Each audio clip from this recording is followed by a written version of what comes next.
A very interesting story has caught the attention of several Nigerians, written by broadcast journalists, among many other things, Reuben Abati, with a very disruptive, bold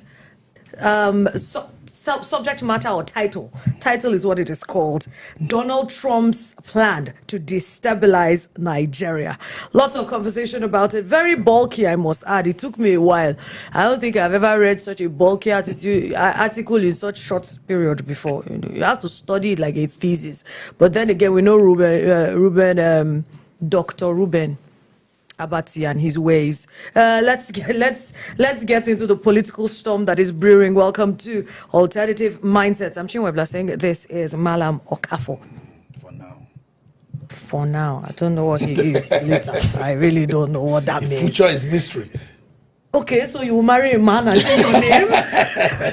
You will get re-Christian? No. I cannot marry a man. That one will not change. He may turn to be a Christian, so the Mala will be... Oh, you no, it doesn't even matter. The Malam is not from Muslim or Christian background. No, we're just saying. Malam is from my teaching background. I could change your car for any reason. Whatever. To any, you will just identify as something. Yes, I can identify as... Trump has not reached. You started identifying. I can identify as not Okafo. Are you saying that you are trapped?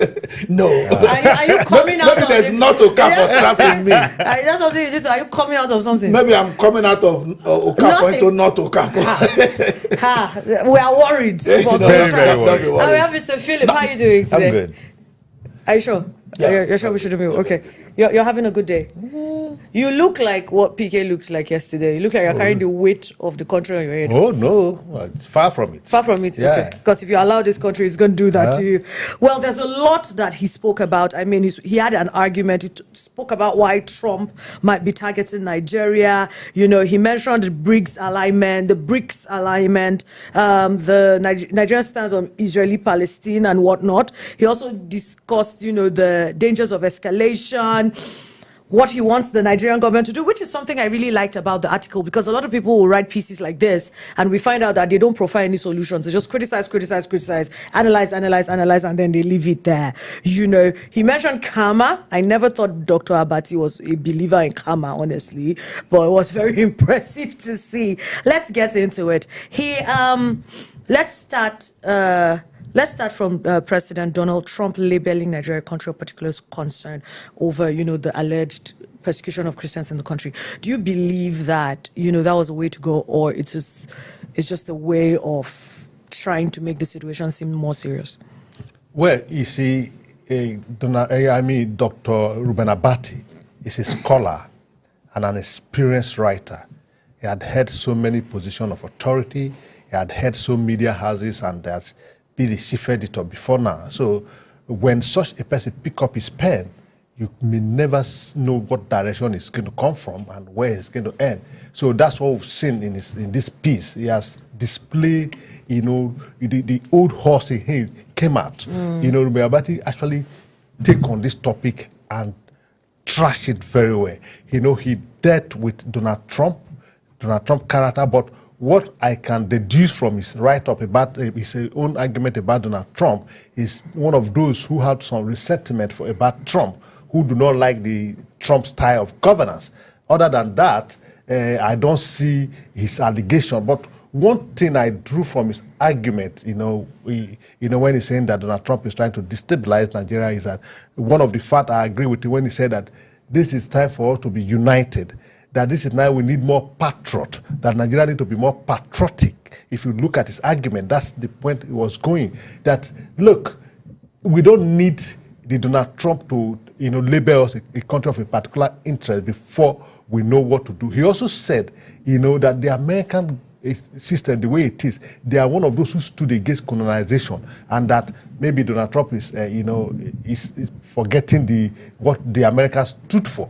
But my take home from the article, firstly, is that the patriotism he spoke for. You see, one of the problems that is bad evil this country is lack of patriot. The issue of the late Brigadier General that was murdered in cold blood in Borno State is just issue of patriotism. Because if not for patriotism, there were what we had out there on the internet, what we saw, the conversation he had with his colleague, if there was a patriotism within the army, if some of the army see themselves as Muslims, some see themselves as Christians, some see themselves as whatever, it wouldn't have happened. They will go all out. You see, it's only in this country that we don't have allegiance to our national flag, to our national item. As we are here, if we ask ourselves who can sing our national anthem from stanza 1 to the end, I don't think the three of us will be able to, do justice Speak for to yourself, please. So it happened to all Nigeria. Okay, then let me put it this way: if you put 10 Nigerians in place and ask them to sing the national item, you can hardly find 2 that can sing it from beginning to the end, and nobody to respect the national flag. This is what Abati is trying to preach, and I think is commendable. Well, I'm going to ask you. One of the statements that Dr. Abati made was that, or insinuated, was that President Donald Trump is trying to engineer regime change in Nigeria. You are in the spirit. Are you going to tell? That's what's what in mind. Because in the 6th paragraph of the writing, he just said, look at what he said. It is important to look closely at the subtext. What do the Americans want? What does Trump want? Is this an attempt at a regime change in Nigeria ahead of 2027 general election? Is it that Trump does not want Tinubu in power? The subtext is often more important than what it is spoken. Nigerians are part of the problem. He started blaming those demarketing Nigeria and all that. He's making a clear case for second tenure of Asiwaju as being the forefront. These are the questions that I expect Publicity Secretary of APC to be talking about. I expect Bayo Onanuga to be talking something like this. I expect other, maybe Minister of Information to be talking something like this. I didn't expect Abati to be saying something like this. Though, in his general writing, there are too many other good things he wrote. Now, I called Dr. Abati. He says some are demarketing Nigeria.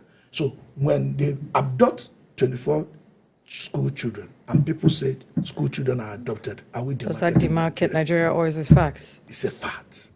There was intelligence, truthnigeria.com said they received intelligence about the attack of Yelweta in Benue State and intimated the government with it, that the government did nothing. Till today, the government has not come out to say it's a force. Is that the marketing of Nigeria? So, I felt disappointed in the way he intelligently and scholarly placed certain things inside this article that is really very disappointing, honestly. But as it is, the general lessons that he talked about, which is Asiwaju getting adults in the room, bring people. We're going to come to that. I don't want us to skip them yet. I have them I don't want us to get there yet. Right. Now, there's a video making rounds on social media, Twitter especially. I don't know if you've seen it. Of I think one of the high-placed people in the U.S. I can't remember who exactly. I think it's the Minister of Resources, where he was saying that their petroleum reserves are depleted. Okay. And Trump has the responsibility of doing something about it. And shortly after that video was made, after that interview was conducted, we have Trump talking about, being in Nigeria and coming in with the whole genocide situation. And we have Nigerian people. I don't think that Americans reserve in Texas oil reserves in Texas alone. Yeah, so where I'm leading to with this is, is Trump genuinely caring about Christian lives, or is he weaponizing religion for, domestic politics?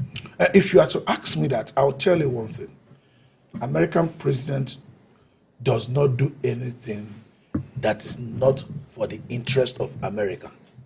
Donald Trump is just being another president of United States of America. So if they are coming to Nigeria, certainly it's for their interest. But now the question is, what is that their interest? Now, I want you to know that International Religious Freedom Act is an American law. So it's an American interest. So if you breach that law and they want to work against you, it's also an American interest. Let me tell you, Americans, they believe that a remote terror anywhere has capacity to harm them. Remember Christmas Day bombing? The flight didn't take off from America. It took off from another country. But the terror was to happen in America. So because of anywhere they can find terror, in the interest of America, they are going to go there, provided they have the capacity to do so. They will do it. Do you understand? So it's for the American interest. We should settle that. It's not really for your own interest. But your own interest might end up being in sync fractionally with their own interest. For example, the right of Christians or as well the right of any Nigerians to be alive. If they are coming to flush out the bandits, it's not necessarily for our own interest. But in flushing out the bandits, would we have another bandit to be worrying us tomorrow? No. We might be assuming they are coming, and they want to get paid with resources. But I tell you, China are giving bandits guns, funding them to still kill us and still cutting our minerals away. That's what Chinese government are doing. And Reuben Abati is calling them an ally. They are not ally. These people are not ally. The people that are happy and okay with killing of us, another person for under any guise is not happy with the killing of us. Which one will you choose? You pretend to kill me, you pretend to keep me alive. Chinese are not here for Nigerian interests. Chinese are here for Chinese interests. Anybody that has seen the way that they even do business with Nigerians will know that they have no respect for the Nigerians. They don't have no respect. In responding to whether America is coming, for the interests of Nigeria or not. The federal government has accused the Americans, just yesterday, that since the tweets of Donald Trump, the situation of insecurity has escalated. That has given strength to the bandit to operate in a different dimension. We saw what happened to the late general and the secondary school girl in Kebbi State and all of that. Why is it that at every point in time, this government always looking for somebody to blame for their inaction? You see, it gets me worried because America had not said, or Donald Trump had not said that they are coming into Nigeria. What Donald Trump mainly said is that, look, we have observed and confirmed that this is happening in your country. We need you to take steps to curb this activity so that the people of Nigeria can live in peace. But a situation where you fail to do so, our law, like he quoted to you, allows us to nip the situation in the bud, because if we allow these terrorists to continue in Nigeria, they will grow big to the extent that they will attack the whole world using Nigeria as a base. But we will not allow that. That's what Donald Trump has said. How is it going to be that? It's, for me, the tweet of Donald Trump is for the interest of Nigeria and not for the interest of America. And not for the. So now the question here is: if the United States invades, if boots hit the ground, which they might never, but if it happens, who stands to gain politically? Do you think it's Trump or do you think it's Tinubu? And that is why Reuben Abati, in a sort of campaigning for his brother, now said that what Donald Trump actually want from Nigeria, it is not the flushing out of the bandit, but a regime change, because he felt that if America actually comes and flushes out the bandit, it shows that the government has failed. So, in other words, when there is election, the people will have reason not to vote the continuation of this government. So it will amount to removing the government. That's why I say that, look, if you allow America to do this, we are no longer patriotic because America is coming to restore peace to Nigeria. I don't see it from that perspective. Okay, now your response is leading me to this. Now, is Nigeria, do you think that Nigeria's foreign policy is too reactive and it's then making us a very easy target for, external manipulation? Of course, because we have said it time without number that the Nigerian government is not proactive.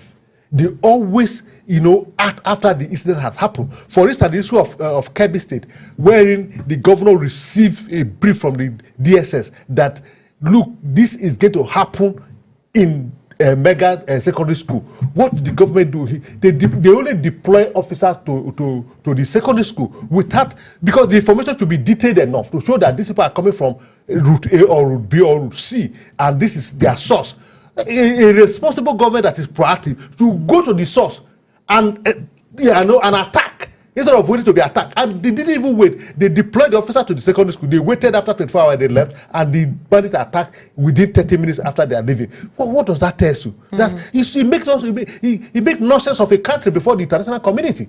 That you had information, you could not manage it to ensure that what the information you had still happened. So who are you? Now let's talk about grown-ups in the room. He mentioned a good number of people, and the one that I don't want to say it broke my heart, because I was really enjoying the article. I was feeling like I was in class. I was getting a lecture, which is something that, Dr. Reuben Abati always pushes across whenever he writes his pieces every now and then, until I saw Sheikh Gumi's name. And I started to wonder whether or not he himself was starting to make political statements or bogus statements. Do you share in my concerns about him mentioning someone who has openly called people who are murderers, rapists, killers, lynchers, reasonable people that he calls them his brothers that should not be killed under any circumstances, but should be, negotiated with, irrespective. Now, I say this from the position of being a mediator, right? I've tried that. I put my hands in that, and I understand restorative justice. But then again, does Nigeria really have what it takes, especially in cases where these individuals have wreaked this much havoc, not just to tiny little communities, but right now it's like a cancer that is spreading across the nation? And this is the person that Dr. Abati is saying, adults should have a conversation, and he's regarding him an adult to get into the room. Yeah, I have reservation with that, and why his list is not exhaustive. The way he also mentioned the list, you notice he concentrated more on the South and more on the leaders of Christian leaders. There are other Muslim leaders, to balance up that list. If you go there, you see him mention Obasanjo, mention Pastor Bishop Kuka, mention Pastor Tunde Bakare, mention Kumuyi. There he mentioned Sokoto, Sultan of Sokoto. But Sheikh Gumi coming in there was like a cancer. And once there is a cancer, there is only one solution. Is that you cut it off? Or it spreads. So Gumi, as of today, let me tell you, Gumi is an Islamic scholar. He's banned by Saudi Arabia from entering Saudi Arabia. They didn't ban him simply because his name is Gumi. There is a reason why they banned him from coming into Saudi Arabia. Imagine an Islamic cleric who can't go to Saudi Arabia. An Islamic cleric who can't go to, even ordinary Muslim who can't go to Saudi Arabia. His case is terrible. So I don't know the correctness that pushed, the political correctness that pushed Abati to include the name of Gumi. Did he sincerely believe that Gumi is a solution, except a eradicative solution? Maybe. Because Gumi could simply go to his brothers and tell them, stop killing. Killing is wrong. I mean, if that stop kind of person, but can he? Stop. He should. Does he have that much power? Because someone who he should, because it's about time he does that. We just lost a Brigadier General Musa. Would they listen to him? That's why I said, can he? No, not they listen to him. Can he? They do. He can tell them to stop, and they won't stop. They listen to him because he gets in there, talk with them, come out, tell us how reasonable these people are, that because they are poor, that is why this is happening, because two of us are poor, we should be robbing Central Bank at this moment, and Gumi will come and speak for us. Such I don't want to use a word that look like you are abusing an elderly person, but such statements are not better than nonsensical statements. You see bandits, you see terrorists harming our people, taking over our territory, challenging our sovereignty, because the sovereignty that made people to come and talk has already been taken by bandits. They control local governments. You refuse to tell them that this is evil. It's rather rewarding to beg when you don't have, if really it's about having. Then you need the land, ask those that have, or you buy from those that have. Put money together and buy. That's the way that it is done. And buy from those that have. Which one is us? There's ownership of property. Ownership of property is legal in Nigeria. So nothing justifies you going to shoot people. Let me tell you, some villages are sacked by this one, they occupy it. See, I saw a video. No, you can't. It's not me. You tell. I've literally seen it now. I've literally seen it in the field. I saw a video where Sheikh Gumi was saying he's the most misunderstood person in the country at the moment, and he was saying that if you give 10 people 10 cows, all of them will start to behave like cows if they are living with the cows all the time, and that's the excuse. That's the only excuse that Sheikh Gumi has for. I'm sorry, how many cows have killed and raped women? How many cows have killed other cows? No, how many cows have taken our territory? have killed other bulls? How many? I try as much as possible not to always involve myself when I anchor conversations about this, but there are certain things that common human decency calls us to think through and think. This man sits down. When we give them fancy names, I feel like it makes us not understand the gravity of the situation. These men that we call insurgents, they kill brutally.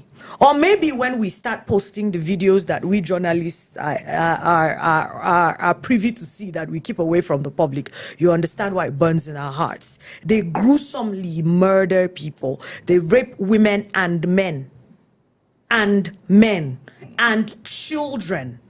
They burn down their houses and their crops. And when you return to a place that they have burnt and you build it, they will come back and burn it again because you have no right to do that. Those are the individuals that this man is in bed with. He has unlimited access to them, and you're calling for an adult conversation. And you are asking him to sit in the room. An adult conversation that is supposed to help the nation get rid of these people. Do you think that calling Reuben Abati into this conversation was, Reuben Abati calling the Sheikh Gumi into the conversation is valid? Well, he has his own reason of calling Gumi, and do you understand the reason? I may not understand the reason, but Reuben Abati is a very vast man. He had, been in that pedestal. So for him to include Gumi, I cannot understand why he bring in Gumi. Just maybe for political reason, because he has said in the 6th paragraph of his article that does Donald Trump, what does he want? Is it a regime change? Maybe, just maybe, Gumi will help to preserve, the regime, so that, so maybe that could be one of the reasons why he's bringing it in. Because other than that, I don't see any reason why Gumi should be mentioned when we have the likes of, the Baba Ahmed, we have the likes of the Emir of Sokoto, we have the likes of El-Rufai, we have the rest of Baba Ahmed Adati, brains from the north that he could mention, but the only person he felt he should mention is the evil Emir of Kano. Sanusi is well-read and well-educated. I don't think he failed to mention Sanusi, but he's mentioned Gumi. So I don't know his reason, but maybe he's so bitter that Donald Trump wants regime change and he doesn't want regime change. Governor of Kano State and former minister Shekaru even Kwankwaso, yes, that was mentioned. He didn't mention them. Did he mention them? After when Trump tweeted about Makarafi, former governor of Kano, he didn't mention them. You remember when Trump tweeted about Tinubu being fast enough, otherwise they will come in? Kwankwaso said that Americans should give us technology. Exactly. He didn't mention them. Maybe that will help us get the technology very quick. So I don't know why he mentioned Gumi, but the only reason I can see that, yes, because he's so bitter with, with the Donald Trump trend about he understands his regime change, and he felt Gumi could help to stop it. I mean, that's the only reason. Of course, remember Gumi told Tinubu to cut ties with America.